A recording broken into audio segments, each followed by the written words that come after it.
আসসালামু আলাইকুম প্রিয় এভরিওয়ান, আশা করি আপনারা ভালো আছেন। আপনাদের দোয়ায় আমিও ভালো আছি।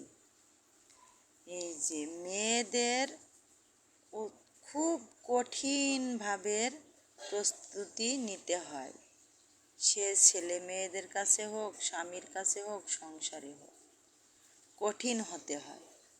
মেয়েরা কঠিন না হলে কিছুই করতে পারে না। যত দুঃখ, কষ্ট, ক্ষোভ, আশা আকাঙ্ক্ষা সব কিছু নির্মমভাবে শক্ত করে জব্দ করে রেখে দিয়ে নিজেকে কঠিন হতে হয়। স্বামীকে একটা কথা, নিজে অতিরিক্ত কষ্ট থেকেও স্বামীকে বুঝতে দেয়া যায় না। স্বামীর সামনে মনে হয় যে আমি খুব ভালো আছি, এবং ছেলে মেয়েরও সামনে একই অবস্থা।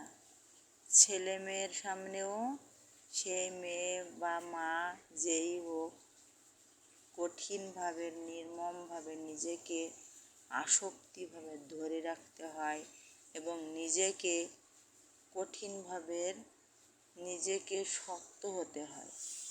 কিন্তু কিছুই বোঝার কিছুই নাই, বুঝতে দেয়া যায় না। সংসারে যত অভাব কষ্ট হোক না কেন, স্বামীকে দূরে থাকলে, স্বামী চাকরি করুক কিংবা বিদেশ থাকুক, কিন্তু স্বামী কিছুই বোঝে না। সব কিছু সেই স্ত্রীকে নির্মমভাবে সয়ে নিতে হয়। কিন্তু যদি নরম হওয়া যায় তাহলে তো স্বামী তো থাকতে পারবে না। স্বামী ছিঁড়ছুট করে চলে আসতে হবে সংসারের, স্ত্রী ছেলে মেয়ের মায়া মমতা সব কিছু ভক্ষণ করে ত্যাগ করে। কিন্তু মেয়েদের এমন কঠিন হতে হয়, শত কষ্টতে থাকলেও স্বামীকে বুঝতে দিতে হয় না। স্বামী মনে হয় যে আমার স্ত্রী খুব ভালোই আছে, খুব ভালো থাকে। আর কি নিষ্ঠুর পাষাণ মায়া মমতা মহাব্বত হয়তো খুব কম, তা না, নিজেকে নির্মমভাবে শক্ত করে জব্দ করে নিজেকে রাখতে হয়, কঠিন পাষাণ হতে হয়। পাষাণ না হলে সেই স্বামী কখনো দূরে থাকতে পারে না। সে চাকরি করুক কিংবা ব্যবসা করুক দূরে, কিংবা বিদেশে থাকুক।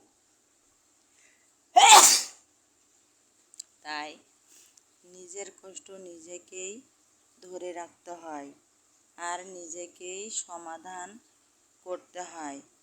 অন্য কেউ পারে না, স্বামীও পারে না, ছেলে মেয়ে সন্তানও পারে না নিজের সেই কষ্ট দূরত্ব করতে।